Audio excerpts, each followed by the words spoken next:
আমাদের এখানে আমরা সবসময় খেয়াল করি যে ওই বাচ্চারা নষ্ট হয়ে যাচ্ছে কিংবা আড্ডাটা হচ্ছে, তাহলে এটা যাবেটা করবে একটা পার্ক নাই, তারা যে একটু বসে গল্প করবে সন্ধ্যার সময়, এরকম একটা পার্ক নাই, একটা বিনোদনের স্পোর্ট করতে কোনো কিছু নাই, একটা ভালো খেলাধুলার মাঠ নাই, বিভিন্ন সময় খেলাধুলার কোনো করবে, টুর্নামেন্ট আয়োজন করবে, খেলামুখী হবে, মাদক বিমুখ হবে, খারাপ কাজের বিমুখ হবে, আড্ডাবাজের বিমুখ হবে, এই ধরনের আসলে পরিবেশটা আমাদের এখানে নাই।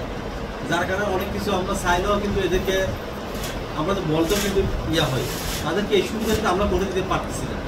তো এখানে এই বাজেট ঘোষণার মধ্যে এটা আমরা দেখতেছি খেলার মাঠের বিষয় আছে, পার্কের বিষয় আছে, এবং এই যে যত্রতন্ত্র রাস্তাবেলায় যখন আমি হাঁটতে যাই নিজের গায়ে বন্ধ লাগে, তো একদম রাস্তার পাশে ইয়াগুলো করে রেখে দেয়, ময়লাগুলো রেখে দেয় এবং সব এলোমেলো অবস্থা। এরপর আবার আমাদের অটোটা বেড়ে গেছে অতিরিক্ত, এমন অবস্থা মানে অটোর জন্য কোনো সমাধান করা কষ্টদায়ক হয়ে গেছে।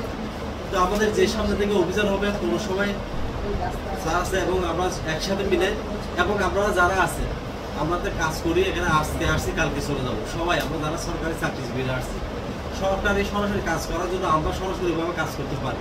এখন আমাদের কোনো সময় দেখা যায় যে কাজ করতে গিয়ে বিভিন্ন কারণে আমরাও কিন্তু বাধার সৃষ্টি হই। আপনারা এই পরিবেশটা করে দেন, আমরা যাতে কোনো প্রকার উইদাউট হেজিটেশন ফিল ছাড়া একদম আমরা যাতে স্বাভাবিকভাবে কাজ করতে পারি। কিছুই হয়তো আপনার মনোভূত হলে ওই অফিসারটা এরকম মনোভূত না হলে সে কিন্তু আমার অন্যরকম, এটা বাদ দিতে হবে।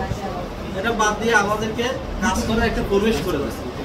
আমাদের এমন আমার তারা কথা বলে এমন কোনো কাজ নাই যেখানে কোনো না কোনোভাবে আমাদেরকে মানে স্বাভাবিকভাবে কাজ করতে পারি, এরকম কোনো না কোনোভাবে আমাদের মনে আসে এটা পক্ষ বিপক্ষ জীবন। তো আমাদের এই জিনিসটা একটু কাজ করে পরিবেশটা করে দেন। আমরা যারা কাজ সরকারি চাকরিজীবী আছি আমরা একটা ভালো মন মানসিকতা নিয়ে কাজ করি, এখানে যারা আছে আমাদের ছাত্র থেকে শুরু হয়েছে সবাই একটা ভালো মন মানসিকতা নিয়ে কাজ করে। আমাদের এখানে কিন্তু অনেক উন্নয়নটা কিন্তু আমরা দেখি না, যেটা উন্নয়ন একটু কম হয় ওটাই কিন্তু বেশি দেখি, মানে এটা হচ্ছে না এটা হচ্ছে না, যেটা হচ্ছে এটা কিন্তু আমরা ফোকাস করি না। তো আমরা আশাবাদ ব্যক্ত করবো আপনাদের যে কাজগুলো হয় আমরা এটা কিন্তু ফোকাস করেন, তাহলে আমাদের কাজে কিন্তু স্পিডটা বাড়বে। আপনি যখন একটা কাজ করার জন্য একটা কাজের মূল্যায়নটা হবে ওটা কিন্তু সবাইকে দেখাবেন, আমার কিন্তু স্পিডটা অটো বেড়ে যাবে।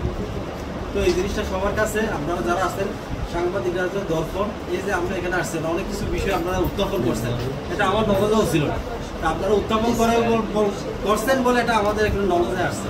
তো এই সাংবাদিক যারা আছে তারা বিভিন্ন বিষয় অনেক জায়গায় অনেক কিছু আমরা দেখি না, জানি না, শুনি না, কিন্তু আপনাদের মাধ্যমে শুনি।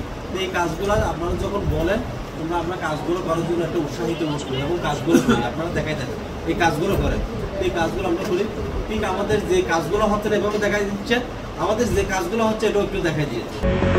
শব্দস্বর রেকর্ডিং স্টুডিও একটি সৃজনশীল বিজ্ঞাপনী প্রতিষ্ঠান। নির্বাচনী গান ও প্রচার মাইকিং, স্কুল কলেজ ও মাদ্রাসা সহ যে কোনো শিক্ষা প্রতিষ্ঠানের ভর্তি বিজ্ঞাপন, মাহফিলের প্রচারণা রেকর্ড করতে আজই যোগাযোগ করুন শব্দস্বর রেকর্ডিং স্টুডিও। দেশ সেরা ভোকাল আর্টিস্ট ও শিল্পীদের কণ্ঠে আপনার পণ্য প্রতিষ্ঠানের বিজ্ঞাপন তৈরি করুন দ্রুত সময় ও কম খরচে। শব্দস্বর রেকর্ডিং স্টুডিও, মোবাইল 01728 490 771।